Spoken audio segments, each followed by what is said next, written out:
کیونکہ بہت سی ایسی غلطیاں ہوتی ہیں، بہت سے ایسے ہم منہ سے جملے ایسے بول جاتے ہیں، بہت سے الفاظ ایسے منہ سے نکال لیتے ہیں کہ ہمیں خود بھی نہیں اندازہ ہوتا، ہمیں احساس ہی نہیں ہوتا غلط بھی ہے کہ نہیں. بعض اوقات اس جملے سے دوسرے کا یا اس بات سے دوسرے کا بہت دل دکھا ہوتا ہے، لیکن ہمیں اس کا آئیڈیا ہی نہیں ہوتا کہ ہم نے کسی کا دل دکھایا. تو یہاں پہ اللہ رب العزت نے فرمایا کہ زبان سے کوئی لفظ نکلتا نہیں کہ فوراً اس کو لکھ لیا جاتا ہے. حاضر باش نگران موجود ہوتے ہیں اس کو لکھنے کے لیے. تو آج کے بعد سے گفتگو کرتے ہوئے، زبان سے کوئی لفظ نکالتے ہوئے، بات کرتے ہوئے پہلے سوچیں. کیونکہ جو زیادہ سوچتا ہے نا وہ کم بولتا ہے، اور جو سوچتا نہیں ہے وہ بہت بولتا ہے. آپ نے یہ جج کیا ہوگا، جو سوچ کے بولتا ہے وہ کم بولتا ہے. وہ پہلے سوچتا ہے اچھا یہ الفاظ بولنے چاہیے کہ نہیں بولنے چاہیے. اور پھر گفتگو کا یہ طریقہ دیکھیں، اگر آپ سوچ کے بولتے ہیں نا، الفاظ کا چناؤ اچھا کرتے ہیں، پھر وہ بات سخت بھی ہوتی ہے نا، لیکن آپ کے الفاظ کا چناؤ اچھا ہے تو وہ بات ہضم ہو جاتی ہے دوسرے کو، وہ اتنی سخت نہیں لگتی. اگرچہ وہ بات سخت تھی، لیکن اور اگر میٹھی بات بھی آپ کے الفاظ کا چناؤ غلط ہو گیا نا، تو وہ میٹھی بات بھی اگلے کو تکلیف دیتی ہے. وہ میٹھی بات بھی، وہ عام بات بھی کیا بن جاتی ہے؟ سخت بن جاتی ہے. تو کیا سب سے پہلے کہ الفاظ کا چناؤ اچھا ہو. پہلے سوچو پھر بولو، سوچیں کہ کیا بولنے لگی ہیں پھر بولا جائے. جب جیسے وہ ایگزامینیشن ہال میں بیٹھے ہوتے ہیں، پیپر کر رہے ہوتے ہیں، تو کیا لکھتے تو نہیں جاتے نا، پہلے مائنڈ میں سوچتے ہیں کیا لکھنے لگے ہیں، پھر لکھتے ہیں. ہاں، پھر بار بار پڑھتے بھی ہیں، پڑھتے ہیں. اور کبھی بھی ایسا نہیں ہوا کہ آپ سوچے بغیر لکھ لیں، آپ پورا فکرہ پہلے مائنڈ میں لاتے ہیں اور پھر وہ ایک جملہ لکھتے ہیں. تو اسی طرح بولنے کے لیے بھی ہمیں یہ چیز اپنانی چاہیے نا. پھر اسی طرح اللہ رب العزت قرآن میں فرماتے ہیں، قال اللہ تعالی سورۃ البقرہ میں، وَقُولُوا لِلنَّاسِ حُسْنًا، لوگوں سے کیا کرو؟ بھلی بات کہو، یعنی اچھی بات کرو، ایسی بات جو کسی کے دل کو زخمی نہ کرے، ایسی بات جو نرم ہو، ایسی بات جو دوسرے کے دل پر اثر کر جائے. اور اثر وہی بات کرتی ہے جو نرمی سے کی جائے، اچھے لہجے کے ساتھ کی جائے، اچھے الفاظ کے چناؤ کے ساتھ کی جائے. اسی طرح قرآن میں ایک اور جگہ اللہ رب العزت فرماتے ہیں، وَقُولُوا قَوْلًا سَدِيدًا يُصْلِحْ لَكُمْ أَعْمَالَكُمْ، تم کیا کرو؟ قولوا قولا سدیدا، سیدھی بات کیا کرو، سیدھی بات کرو. یصلح لکم اعمالکم، اللہ تمہارے اعمال درست کر دے گا. یعنی تم اچھی بات کب کرتا ہے انسان؟ جب انسان کی سوچ اچھی ہوتی ہے، انسان کی تھنکنگ اچھی ہوتی ہے، تو انسان اچھی بات کرتا ہے. تو جب اچھی بات کرتا ہے تو پھر اللہ رب العزت اس کے اعمال بھی درست کر دیتے ہیں.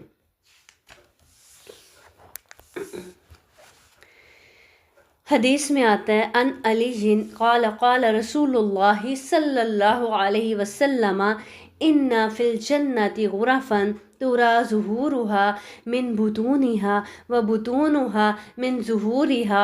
فقام اعرابی فقال لمن هي یا رسول اللہ؟ فقال لمن اطاب الکلام وأطعم الطعام وأدام الصيام وصلى الله بالليل والناس نیام. رواہ الترمذی. سیدنا علی رضی اللہ عنہ سے روایت ہے کہ نبی کریم صلی اللہ علیہ وسلم نے فرمایا، جنت میں بالا خانے ہیں، ان کی پشتیں ان کے اندر سے اور ان کا اندر ان کے باہر سے دکھائی دیتا ہے.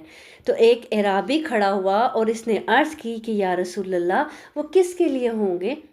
تو آپ صلی اللہ علیہ وسلم نے فرمایا، جو اچھی طرح نرمی سے بات کرے، جو بات کرے اچھی طرح بات کرے اور نرمی سے بات کرے اور کھانا کھلائے اور اکثر روزہ رکھے، اور رات کو جب لوگ سوتے ہوں تو کیا کرے، نماز پڑھے۔ پہلے نمبر پر کیا کرنے والا ہو، ایسے خوبصورت گھر جنت میں، ایسے خوبصورت بالا خانے کن کے لیے ہوں گے، کیسے خوبصورت کہ جن کا اندر باہر سے نظر آئے اور باہر اندر سے نظر آئے، لیکن یہ یاد رہے کہ وہاں پرائیویسی ڈسٹرب نہیں ہوگی۔ یہ بالکل ایسا ہی ہے کہ جیسے آپ اپنے گھروں میں کیمراز لگاتے ہیں نا، آپ باہر بھی کیمرہ لگاتے ہیں، آپ کو کیوں لگاتے ہیں؟ اب وہ آپ ہی دیکھ سکتے ہو نا اسکرین پہ، کوئی دوسرا نہیں دیکھ سکتا، تو جنت کو تو ہم امیجن کر ہی نہیں سکتے نا، اور آپ اس لیے لگواتے ہیں کہ مجھے اندر بیٹھ کے پتہ چلتا رہے باہر کیا ہو رہا ہے۔ پھر اسی طرح گھر کے اندر لگواتے ہیں کہ باہر ہوں تو آپ کو گھر کے اندر کی پتہ چلتا رہے کہ گھر کے اندر کی کیا سچویشن ہے۔ تو دیکھیں اللہ رب العزت نے جنت میں ایسے بالا خانے بنائے ہیں خوبصورت، کن لوگوں کے لیے؟ ان لوگوں کے لیے جو اچھی طرح بات کرتے ہیں، خوبصورت انداز سے گفتگو کرتے ہیں، اور اس کے اندر نرمی کا عنصر پایا جاتا ہے ان کی گفتگو میں۔ عمدہ کلام کرنے والوں کے لیے۔ اب عمدہ کلام کیسے ہوتا ہے؟ کوئی بھی کلام عمدہ کیسے بنتا ہے، اچھا کیسے بنتا ہے؟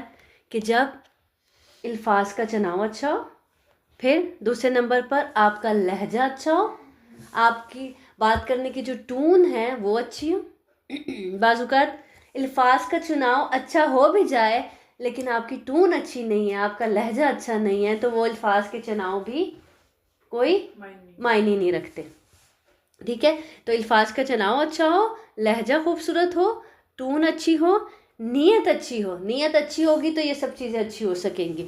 پھر اس کے بعد نرمی والا انداز ہو، انداز خوبصورت اچھا ہو، اور رویہ اچھا ہو، اور آپ متوجہ ہوں، جس سے بات کر رہے ہیں اس کی طرف متوجہ ہوں۔ آپ سے وسلم کا کیا طریقہ تھا کہ آپ سے وسلم سے کوئی بات کرتا تو آپ سے وسلم ایسے نہیں اپنا کام کرتے کرتے ہاں جی جواب دے دیا، نہیں، آپ سے وسلم پوری طرح سے اپنا پورا رخ اس کی طرف کر کے متوجہ ہو کے پھر اس کی بات سنتے، اور پوری سننے کے بعد اس کو کیا کرتے تھے، جواب دیا کرتے تھے۔ اور آج یہ دیکھیں ہم میں اس چیز کی بہت کمی پائی جاتی ہے نا، بچے بھی ہم سے بات کر رہے ہیں، ہم اپنا کام کرتے جاتے ہیں اور ہم کہتے ہیں سن رہی ہوں نا، کانوں سے سننا ہے، ہاں، اور بچے کہہ رہے ہوتے ہیں کہ ہماری طرف دیکھیں اور پھر ہماری بات سنیں۔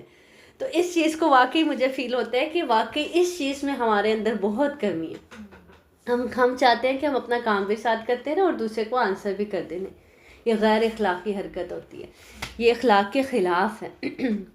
یہ عمدہ کلام میں، عمدہ کلام کے اپوزٹ چیز ہے یہ۔ تو متوجہ ہونا، رویہ اچھا ہونا، انداز اچھا ہونا، نرمی پائی جانا، لہجہ اچھا ہونا، ٹون اچھا ہونا، نیت درست ہونا، پیچھے الفاظ کا چناؤ اچھا ہو، موقع محل کے مطابق بات کی جائے۔ اب یہ نہیں کہ سچویشن کچھ چل رہی ہے اور بغیر سوچے سمجھے کچھ بھی بول دیا جائے بیچ میں۔ یہ سب اچھی گفتگو کے لیے بے حد ضروری چیزیں ہیں۔ عمدہ کلام اگر ہم چاہتے ہیں کہ ہمارے لیے بھی یہ بالا خانے بنے تو اس کے لیے کیا کرنا ہے، عمدہ کلام اپنانا ہے، اچھی گفتگو ہونی چاہیے، اور اچھی گفتگو عمدہ کلام کے لیے یہ چیزیں ضروری ہیں: نیت، لہجہ، ٹون، انداز، رویہ، متوجہ ہونا، اور موقع محل کے مطابق بات کرنا۔ اچھا، اب یہ اسائنمنٹ میں ابھی ساتھ ہی آپ کو دے دیتی ہوں، پھر لاسٹ میں آپ کو نہیں مشکل ہوگی، ٹھیک ہے؟ اب یہ جو ہم نے گفتگو کے چیپٹر سے اپنے لیے یہ اسائنمنٹ لینی ہے کہ یہ جو چیزیں ہم نے نوٹ کی ہیں کہ عمدہ کلام میں کیا کیا چیزیں شامل ہیں، جی، عمدہ اخلاق میں کیا کیا چیزیں شامل ہیں: الفاظ کا چناؤ اچھا ہو، لہجہ درست ہو، ٹون اچھی ہو بات کرنے کی، نیت پیچھے خالص ہو، نرمی ہو، انداز اچھا ہو، رویہ اچھا ہو، موقع محل کے مطابق بات ہو۔ اب ان چیزوں میں، یعنی یہ جو عمدہ کلام کا حصہ ہیں یہ چیزیں، ان چیزوں میں ہم نے اپنا جائزہ لینا ہے۔ کوئی مسنگ ہے؟ الفاظ کا پھر ریپیٹ کر دیتی ہوں، ٹھیک ہے؟ الفاظ کا چناؤ اچھا ہو، لہجہ درست ہو، ٹون اچھی ہو، پیچھے نیت درست ہو، نرمی، اچھا انداز، اچھا رویہ، موقع محل کے مطابق بات، پوری طرح متوجہ ہونا، ٹھیک ہے؟ یہ سب اچھی گفتگو کے لیے بے حد ضروری ہیں چیزیں. اب ان چیزوں کے اندر ہم نے اپنی گفتگو کے انداز کا جائزہ لینا ہے. اگر یہ چیزیں ہماری گفتگو کے انداز میں پائی جاتی ہیں تو اس کا مطلب ہے ہم عمدہ کلام کے مالک ہیں، ہم اچھی گفتگو کرنے والے ہیں.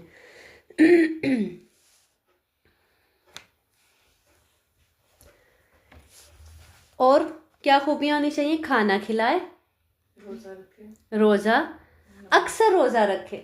ہم کیا رمضان گیا نیکسٹ پھر رمضان میں روزے. دیکھیں ایام بیس کے روزے آتے ہیں، پھر نبی کریم صلی اللہ علیہ وسلم جمعرات اور پیر کا روزہ رکھا کرتے تھے. تو کبھی کبھار اس سنت کو بھی زندہ کر لیا کریں، کبھی پیر کا روزہ رکھ لیا، کبھی جمعرات کا روزہ رکھ لیا، کبھی ایام بیس کے روزے رکھ لیے. اسی طرح یہ جو 9 ذی الحج کا روزہ آتا ہے، اسی طرح محرم کے جو روزے آتے ہیں، شوال کے جو 6 روزے ہوتے ہیں محرم کے، تو اس طرح اکثر وہ کیا کرتا ہے، روزہ رکھنے والا ہوتا ہے، جس کے لیے یہ والا کھانے تیار کیے گئے ہیں. اور رات کو جب سب سو جاتے ہیں وہ کیا کرتا ہے، نماز پڑھ کر اپنے رب کو مناتا ہے. سب سوئے پڑے ہیں لیکن وہ اپنے رب سے کلام کر رہا ہے، اپنے رب سے نماز کے ذریعے سے ہم کلام ہو رہا ہے.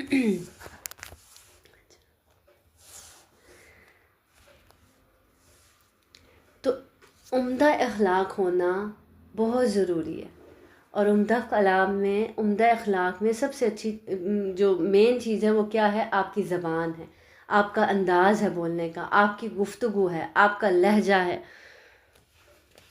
صحابہ نے نبی کریم صلی اللہ علیہ وسلم سے عرض کیا، یا رسول اللہ، ایک عورت ہے جو نماز، روزہ، زکوٰۃ، صدقہ بہت کرتی ہے، صدقہ بھی بہت کرتی ہے، لیکن اس کی زبان اچھی نہیں ہے، اس کی گفتگو اچھی نہیں ہے، اس کی زبان سے اس کا پڑوسی بہت تنگ ہے. تو آپ صلی اللہ علیہ وسلم نے فرمایا کہ وہ جہنم میں جائے گی. اسی طرح ایک عورت کے بارے میں پوچھا کہ اچھا اس عورت کے بارے میں بتائیں کہ وہ عورت بس واجبات ادا کرتی ہے، یعنی جو فرائض ہیں، فرض نمازیں پڑھ لی، فرض روزے رکھ لیے، فرض زکوٰۃ ادا کر لی، لیکن اس کا اخلاق بہت عمدہ ہے، اس کا پڑوسیوں کے ساتھ رویہ بہت اچھا ہے. تو آپ صلی اللہ علیہ وسلم نے فرمایا کہ وہ کہاں جائے گی؟ جنت میں جائے گی. تو اخلاق وہ چیز ہے جو جنت میں لے جانے والا ہے. بے شک آپ نمازیں پڑھنے والے ہیں، روزے رکھنے والے ہیں، بہت زیادہ صدقہ و خیرات کرنے والے ہیں، لیکن اگر معاملات لوگوں سے اچھے نہیں ہیں، آپ کا اخلاق اچھا نہیں ہے، تو جب تک اخلاق اچھا نہیں ہوگا تو انسان جنت میں نہیں جا سکتا.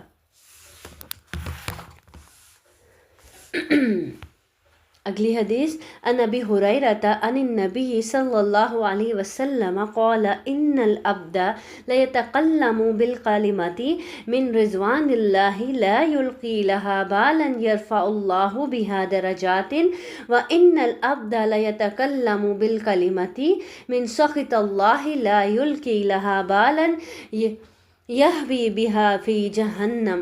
رواہ البخاری. سیدنا ابو ہریرہ رضی اللہ عنہ سے روایت ہے کہ نبی کریم صلی اللہ علیہ وسلم نے فرمایا، بندہ اللہ تعالیٰ کی رضامندی کے لیے ایک بات زبان سے نکالتا ہے، اسے وہ کوئی اہمیت بھی نہیں دیتا، مگر اسی کی وجہ سے اللہ تعالیٰ اس کے درجے کو بلند کر دیتا ہے. اور ایک دوسرا بندہ ایک ایسا کلمہ زبان سے نکالتا ہے جو اللہ تعالیٰ کی ناراضگی کا باعث ہوتا ہے، وہ شخص کوئی اہمیت نہیں دیتا اس کلمے کو، لیکن اس کی وجہ سے وہ جہنم میں جا گرتا ہے. تو پھر دیکھیں زبان کی حفاظت کی کتنی ضرورت ہے کہ ایک کلمہ، ایک چھوٹی سی بات انسان اللہ کی رضامندی کے لیے زبان سے نکالتا ہے، اور وہ ایک چھوٹی سی بات اس کے درجات کو بلند کرنے کا ذریعہ بن جاتی ہے، اس کو جنت میں لے جانے کا ذریعہ بن جاتی ہے، حتیٰ کہ وہ خود بھی نہیں جانتا کہ اس نے کیا بات کی ہے، وہ خود بھی اس بات کی اہمیت کو نہیں جانتا، لیکن اللہ کے ہاں وہ بات اتنی اہم ہوتی ہے. تو کیا پتہ، اس حدیث سے کیا پتہ چلتا ہے کہ یہ جو زبان ہے، یہ جو ہمارے بول ہیں، یہ جو ہمارے الفاظ ہیں، یہ جو ہمارے چھوٹے چھوٹے فکرے ہیں، یہ کتنی اہمیت رکھتے ہیں کہ ایک جملہ انسان کو جنت میں لے جا سکتا ہے، اور ایک جملہ انسان کو کہاں لے جا سکتا ہے؟ جہنم کی گہرائیوں میں گرا سکتا ہے. کہ انسان ساری زندگی نیک اعمال کرتا رہتا ہے، لیکن کوئی ایک ایسا زبان سے ایسا جملہ نکال دیتا ہے، کوئی ایسی بات بول دیتا ہے جو اللہ کو اتنی ناپسند آتی ہے کہ اللہ اس ایک بات کی وجہ سے پھر اس کو کہاں جنت میں جاتے جاتے وہ کہاں چلا جاتا ہے؟ جہنم میں چلا جاتا ہے۔ تو کتنی ضرورت ہے زبان کی حفاظت کی، الفاظ کے اچھے چناؤ کی۔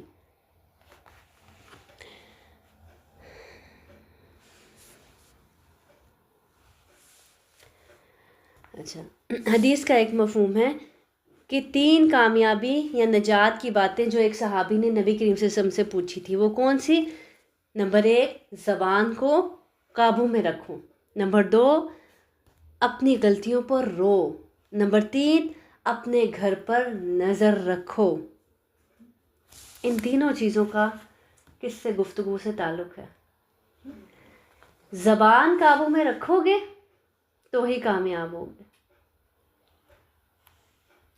اور پھر اگر کہیں زبان پھسل جاتی ہے تو پھر کیا کرو؟ اپنی غلطیوں پر رو، اللہ تعالیٰ سے معافی مانگو، اور جس کا دل دکھایا اس سے بھی معافی مانگو، اس کے لیے بھی دعا کرو، اور پھر اپنے گھر پر نظر رکھو۔ جب اپنے گھر پر نظر رکھو گے تو زبان بلا وجہ نہیں چلے گی۔ جب ہماری اپنے گھر پر نظر نہیں ہوتی، دوسروں کے گھروں پہ، دوسروں کے معاملات پر نظر ہوتی ہے، پھر یہ زبان بے دڑک دوسروں کے لیے چلتی چلی جاتی ہے۔ پھر اس زبان سے غیبتیں بھی ہوتی ہیں، پھر اس زبان سے چغلیاں بھی ہوتی ہیں، پھر اس زبان سے لوگوں کے دل بھی دکھائے جاتے ہیں۔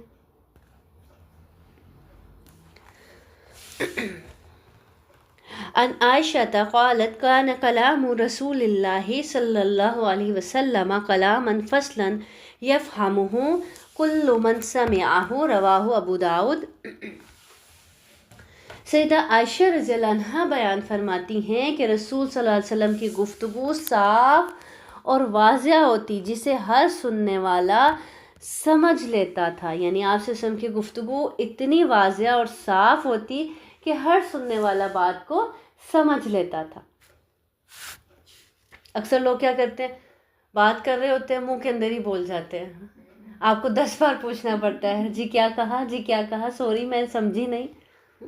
تو الفاظ واضح ہونے چاہیے، آدھے منہ میں آدھے باہر، کیونکہ ہمیں جلدی اتنی ہوتی ہے کہ ہم بات کو پوری طرح بیان بھی نہیں کرتے، کسی سے کام بھی لینا ہے اور بات کو پوری طرح وضاحت سے بتانا بھی نہیں ہے۔ تو گفتگو صاف اور واضح ہونی چاہیے، مکمل ہونی چاہیے کہ اگلے بندے کو بات سمجھ میں آئے۔ اس چیز کا بھی ہم اپنے آپ کو جج کر سکتے ہیں کہ جب ہم بات کرتے ہیں، بچوں کے ساتھ بھی کرتے ہیں، آدھی بات کرتے ہیں، آدھی انہیں سمجھ آتی ہے، بعض اوقات آدھی نہیں آتی، پھر ان سے وہ کام ہو نہیں پاتا اور پھر ہم غصہ کرتے ہیں، کہتے ہیں آپ کو، تم کو تو ابھی سمجھ ہی نہیں آتی، سمجھ ہی نہیں آئے گی، خود پوری وضاحت کی نہیں ہوتی، صاف بات کی نہیں ہوتی، جو مائنڈ میں ہوتی ہے بات وہ آدھی مائنڈ میں رہتی ہے، زبان پر آدھی آئی ہوتی ہے۔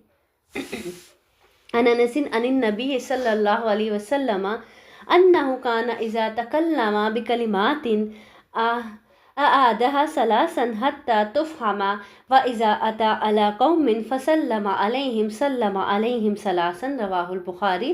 سیدنا انس بن مالک رضی اللہ عنہ سے روایت ہے کہ نبی کریم صلی اللہ علیہ وسلم جب کوئی اہم کلمہ ارشاد فرماتے تو اسے 3 بار دہراتے، یعنی کوئی اہم بات ہوتی تو اس کو کتنی بار دہراتے؟ 3 بار دہراتے، تاکہ سب لوگ ذہن نشین کر لیں، یہاں تک کہ خوب سمجھ لیا جاتا۔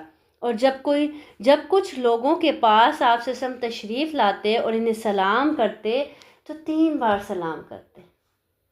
ہم کیا کرتے ہیں، ہم ایک بار سلام کرتے ہیں اور سلام بھی ہلکی سی آواز میں کرتے ہیں، سب لوگوں نے سنا بھی نہیں ہوتا، اور پھر ہم بدگمان ہو جاتے ہیں، دیکھو میں نے تو جا کے وہاں سلام کیا تھا، مجھے تو جواب ہی نہیں ملا، کسی نے سیدھے منہ سے میرے سلام کا جواب ہی نہیں دیا۔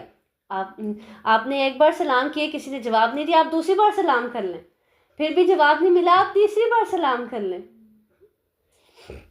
تو آپ سے کیا کرتے تھے؟ 3 بار سلام کرتے۔ اسی طرح جب کوئی اہم بات کرتے تو اس کو 3 بار دہراتے۔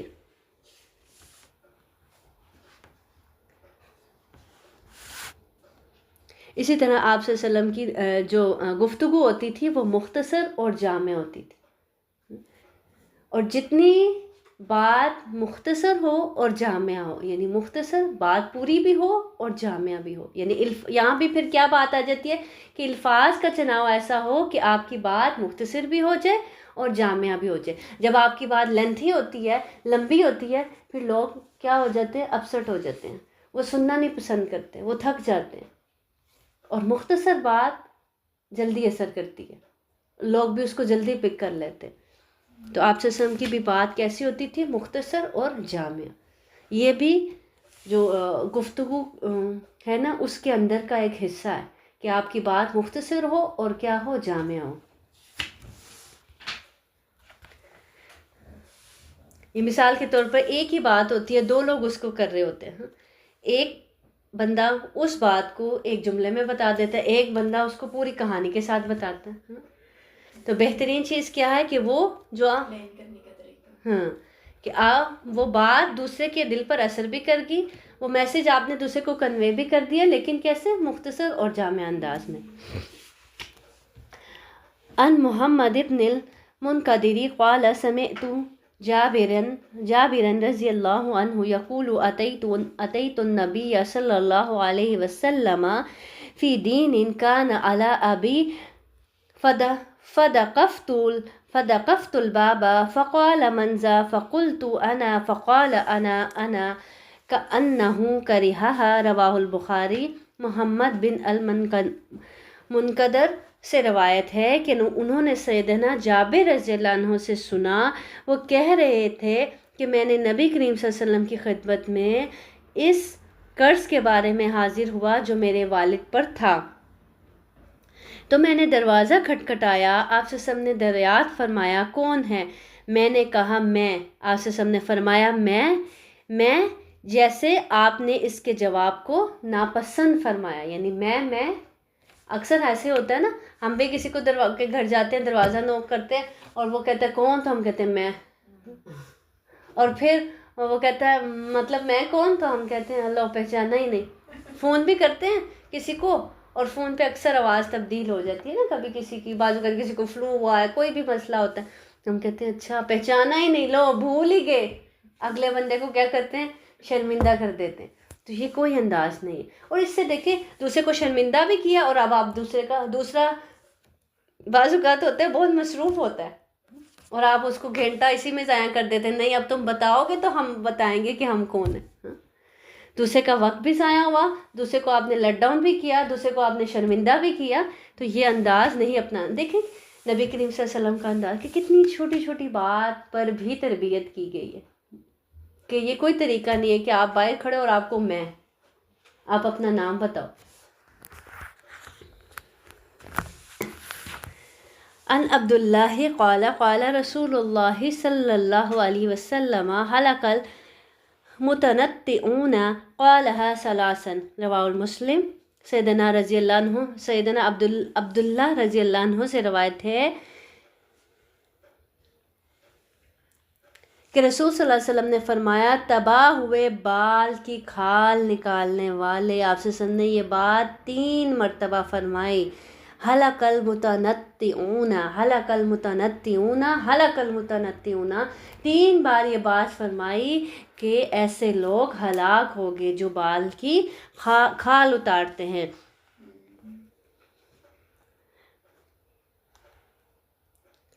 متنطعون کہتے ہیں چھوٹی بات کو بہت بڑا بنا دینا، رائی کا جیسے پہاڑ بنا دینا، مبالغہ رائی کرنا، کس میں، گفتگو میں، بے مقصد بات کرنا۔ تو ہم تو نہیں کرتے کہیں چھوٹی چھوٹی بات کو پہاڑ بنا دیں،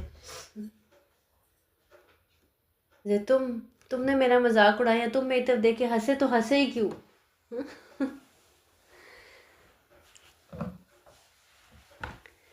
تو یہ چھوٹی چھوٹی باتوں کو کیا کرنا چاہیے، اگنور کرنا چاہیے، یہ بھی حسن اخلاق کا حصہ ہے۔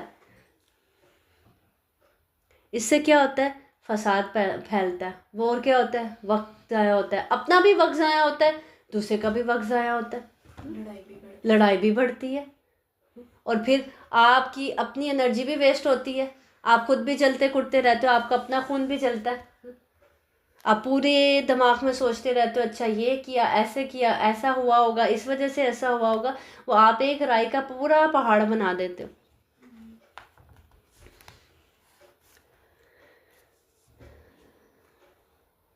تو بعض اوقات اکثر اگر جھگڑوں کی تہہ پہ جایا جائے نا تو پتہ چلتا ہے پیچھے بات واقعی اتنی سی ہوتی ہے، رائے برابر ہی بات ہوتی ہے. رائے برابر ہی ایک انداز ہوتا ہے جس کو اتنا بڑھا چڑھا کے اور وہ لڑائی جھگڑا کہاں تک پہنچا ہوتا ہے.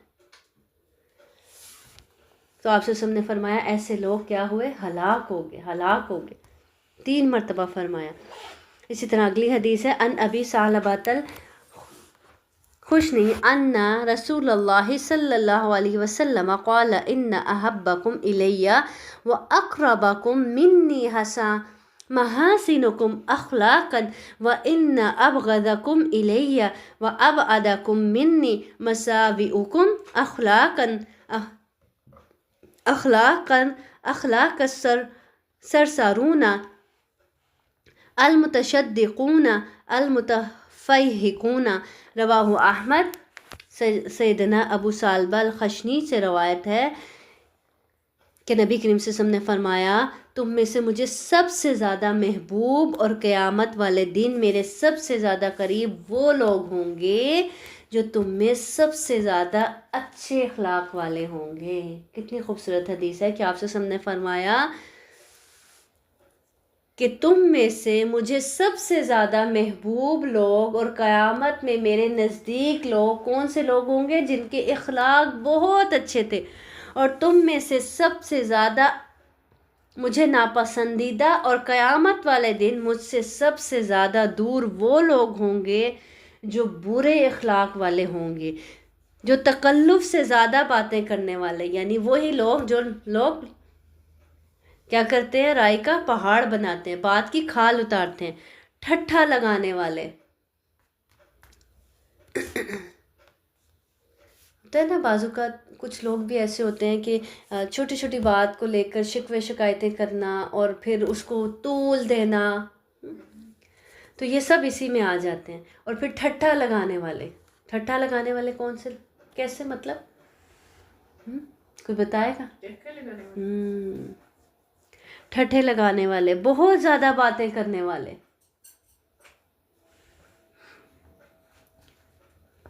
اب برے اخلاق والے بتا کے ساتھ میں ان کی وضاحت بھی کر دی گئی کہ برے اخلاق والے کون، جو بال کی کھال اتارتے ہیں، جو ٹھٹھے لگانے والے اور بہت زیادہ باتیں کرنے والے.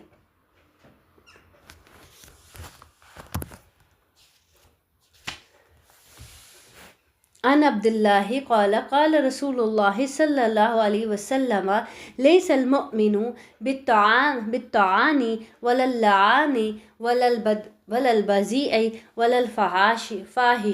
رواہ ابن حبان. سیدنا عبداللہ رضی اللہ عنہ سے روایت ہے کہ نبی کریم صلی اللہ علیہ وسلم نے فرمایا مومن طعنہ دینے والا، لعنت کرنے والا، نازیبا گفتگو کرنے والا، فحش گوئی کرنے والا نہیں ہوتا. یعنی مومن کے اندر یہ چیزیں نہیں پائی جاتی کہ وہ کسی کو طعنہ دے، دوسرے پر لعنت کرے اور نازیبا گفتگو کرے اور فحش گوئی کرنے والا. یہ چیزیں ایک مومن میں نہیں پائی جاتی.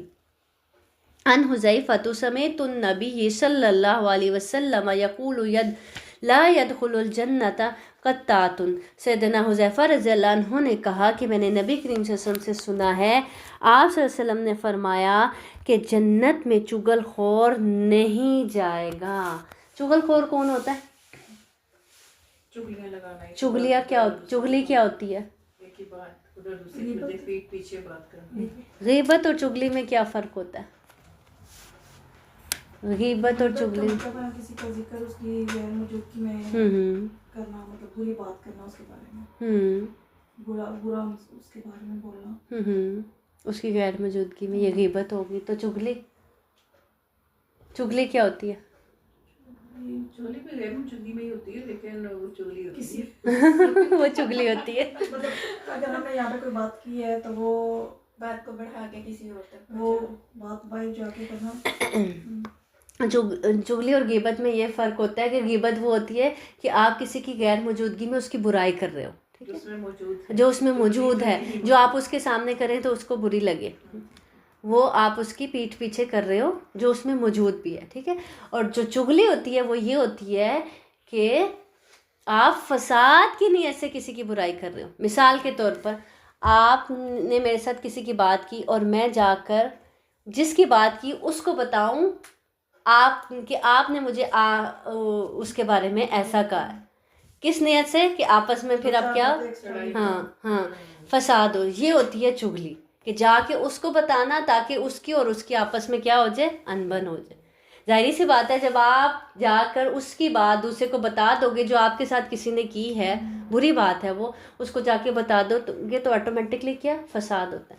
تو یہ فساد کی غرض سے جو اس طرح سے یہ بات کی جاتی ہے یہ کیا ہوتی ہے، چغلی ہوتی ہے۔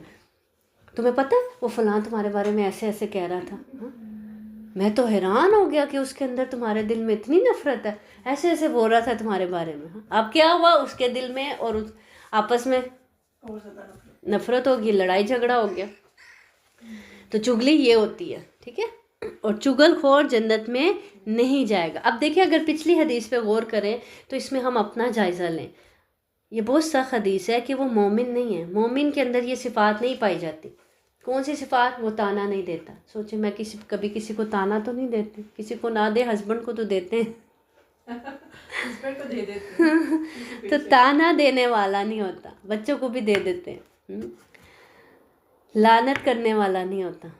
لعنت ایک بہت بڑی چیز ہے، اللہ کی رحمت سے دوری۔ اور کچھ لوگ اتنا عام بولتے ہیں لعنت ہو تم پر، لعنت ہو تم پر۔ تو مومن ایسا نہیں ہوتا، آپ سے نے فرمایا اس کے اندر یہ چیزیں نہیں پائی جاتی۔ وہ لعنت کرنے والا نہیں ہوتا، وہ تانا دینے والا نہیں ہوتا، اور نازیبا گفتگو کرنے والا نہیں ہوتا، اور فحش گوئی کرنے والا بھی نہیں ہوتا۔ ان چیزوں میں بھی ہم نے اپنا جائزہ لینا ہے، کیونکہ ان کا تعلق کس سے ہے؟ مومن سے، کہ وہ مومن نہیں ہے، کیونکہ مومن کے اندر یہ صفات نہیں پائی جاتی۔ اچھا، اب ہم دیکھیں یہاں پہ نازیبا گفتگو کی بات آئی کہ نازیبا گفتگو مومن نہیں کرنے والا ہوتا۔ تو نازیبا گفتگو کون سی ہوتی ہے؟ ناپسندیدہ گفتگو کیسی ہوتی ہے؟ یعنی کیا چیزیں پائی جاتی ہیں؟ پیچھے ہم نے دیکھا نا عمدہ کلام میں کون سی چیزیں پائی جاتی ہیں، آپ بتائیے اب۔ عمدہ کلام میں کون کون سی چیزیں پائی جاتی ہیں؟ نیت اچھی ہو، الفاظ کا چناؤ گڈ، اور اچھی گفتگو، موقع محل، لہجہ، ٹون، نرمی، لہجہ اچھا ہو، نرمی، رویہ، اچھا انداز۔ اچھا انداز، ٹھیک ہے۔ اب ہم دیکھیں گے کہ ناپسندیدہ نازیبا گفتگو میں کون کون سی چیزیں پائی جاتی ہیں۔ تیوری چڑھا کر بات کرنا، تیوری چڑھا کر، جس کو کہتے ہیں نا ماتھے پہ آنکھیں رکھ کے بات کرنا۔ یہاں پہ ماتھے پہ بل آئے ہوئے ہیں اور آپ اپنے چہرے کے جو ایکشنز ہیں وہ بدل کے اور تبدیل کر کے، موڈ بنا کر اس طرح سے بات کرنا، کسی سے آنکھیں ہی نہ ملانا، اگنور کرنا اس کو، اور اس کی بات سننا اور اگنور کرتے ہوئے اس کو بس جواب دے دینا۔ اور اسی طرح ایک یہ کہ آنکھیں نہ ملانا اور دوسرا ملانا، تو پھر اتنے برے طریقے سے، یا جیسے جس کو کہتے ہیں نا آنکھیں نکال کر بات کرنا، ہاں آنکھیں نکالنا، یہ دکھانا اور ہوتا ہے، دکھانا اور ہوتا ہے، نکالنا اور ہوتا ہے۔ نکالنا غصے والا ہوتا ہے اور دکھانا وہ اور طرح سے دکھانا ہوتا ہے، ہاں ٹھیک ہے۔ اسی طرح گفتگو میں کون کون سے اگنور کرنا، بچوں کو ایسے ڈراتے ہیں، جی، ڈراتے ہیں، تیوری چڑھا کر بات کرنا، کسی سے آنکھ ملانا ہی نہیں، اور کسی سے آنکھیں نکال کر بات کرنا، یہ سب نازیبا گفتگو میں ہے۔ اسی طرح شاؤٹ کرنا، اونچی آواز میں بات کرنا، چیخ کر بات کرنا، چلا کر بات کرنا، تانا دے کے یا پھر تانا دینا، اور پھر بلا وجہ کی سنجیدگی۔ بازو کو ہوتا ہے نا بلا وجہ کا یہ ایک روپ طاری کیا ہوتا ہے لوگوں نے اپنے اوپر، اور ان کو ہنسنے کا دل بھی کر رہا ہو تو آپ نے ان ایسے لوگوں کو دیکھا ہوگا کہ وہ بہت مشکل سے اپنی ہنسی کنٹرول کر رہے ہوتے ہیں۔ تو بلا وجہ کی سنجیدگی۔ اسی طرح کھاتے ہوئے بات کرنا، یہ بھی گفتگو کے خلاف ہے کہ اس سے کیا ہوتا ہے، اکثر کھانا پھر منہ سے باہر آتا ہے۔ اسی طرح ہنستے ہوئے اور جمائی لیتے ہوئے بات کرنا، کہہ کے لگاتے لگاتے اونچی آواز میں بات کرنا، یہ بھی گفتگو کے نازیبا گفتگو میں آتا ہے، ٹھیک ہے۔ اسی طرح جمائی لے رہے ہیں، جمائی لیتے لیتے بولتے چلے جانا، یہ بھی اگر ہم نوٹس کریں تو یہ کتنی ایک بیڈ چیز نظر آتی ہے۔ اگر بات کرتے کرتے جمائی آ جائے تو کیا کریں؟ تو پھر آپ پہلے تسلی سے جمائی لے لیں، اس کے بعد بات کر لیں دوسرے سے۔ کئی بار نماز پڑھتے ہوئے بہت جمائی آتی ہے، وہ شیطان ہوتا ہے نا، پھر وہ دعا پڑھا کرے اعوذ باللہ السمیع العلیم من ہمزہ ونفخہ ونفثہ، وہ دعا اسی لیے سکھائی گئی ہے۔ اسی طرح سرگوشی کرنا، یہ بھی نازیبا گفتگو ہے۔ 3-4 لوگ بیٹھے ہیں اور آپ ایک بندے سے بس کانا پھوسی کرتے رہیں بیٹھ کے، تو یہ بھی نازیبا گفتگو ہے۔ چیخنا چلانا بھی آپ لوگوں نے نوٹ کر لیا۔ اسی طرح برے لہجے سے بات کرنا، آپ کا لہجہ اچھا نہ ہو، آپ کا انداز اچھا نہ ہو، آپ کا رویہ اچھا نہ ہو۔ اسی طرح غیر واضح بولنا، جیسے ابھی پہلے بھی بات کی تھی نا، الفاظ آدھے منہ میں آدھے باہر، یا اتنی ہلکی آواز میں بات کرنا کہ دوسرے کو سمجھ ہی نہ آئے۔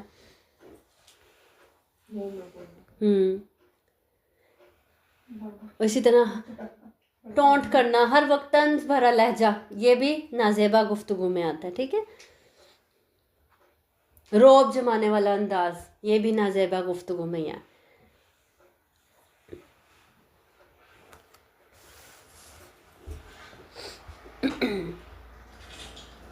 اور ایسے انداز سے بات کرنا کہ اگلے کی انا کو جگانا۔ ایسا انداز کون سا انداز ہوتا ہے، کوئی بتائے گا، کہ دوسرے کی انا اس سے جاگے؟ بلکہ ہمیں کیا جگانا ہے، ہمیں کیا جگانا ہے؟ ضمیر۔ ہاں، ایک ہی بات ہے، اس کے 2 اینگلز ہوتے ہیں، ایک بات سے دوسرے کا ضمیر جاگتا ہے اور ایک بات سے دوسرے کی انا جاگتی ہے۔ انا کو سلا دے۔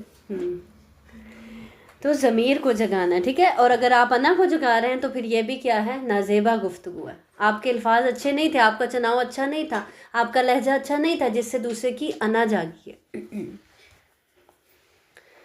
اسی طرح فحش گفتگو کرنا،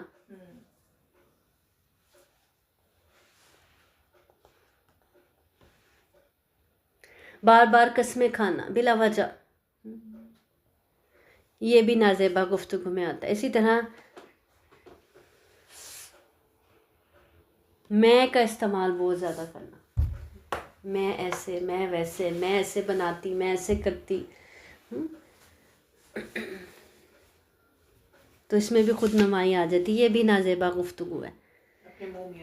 ہاں، اپنے منہ میاں مٹھو بننا۔ اسی طرح جھوٹ، غیبت، طعنہ زنی، نقلیں اتارنا، نقل اتار کے بات کرنا۔ بعض اوقات ہوتا ہے نا، ہم کسی کی بات بتا رہے ہوتے ہیں اور اسی کی نقل اتار کر بتا رہے ہوتے ہیں، تو یہ بھی نازیبا گفتگو میں آتا ہے، ٹھیک ہے۔ اسی طرح بحث و مباحثہ کرنا، جو زیادہ ہنس رہے ہیں وہ زیادہ کرتے ہیں، کچھ لوگ ایکسپرٹ ہوتے ہیں اس ہے نا۔ ایگزیکٹلی ویسے ہی بول رہے ہوتے ہیں، پتہ ہی نہیں ان کے اندر کوئی کوالٹی ہے یا کیا ہے، مطلب دوسرے بندے کی نا مطلب بری نہیں ہے، مطلب کسی کا یہ نہیں ہے، ہاں بہت زیادہ کرتے ہیں کہ ایسے لگتا ہے کہ وہی بندہ بات کر رہا ہے۔ تو یہ بھی دیکھیں، یہ اگر وہ دیکھ لے تو اس کو دکھ ہونا، تو یہ بھی نازیبا گفتگو ہے۔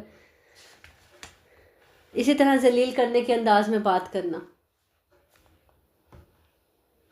بغیر علم اور بغیر تحقیق کے بولنا،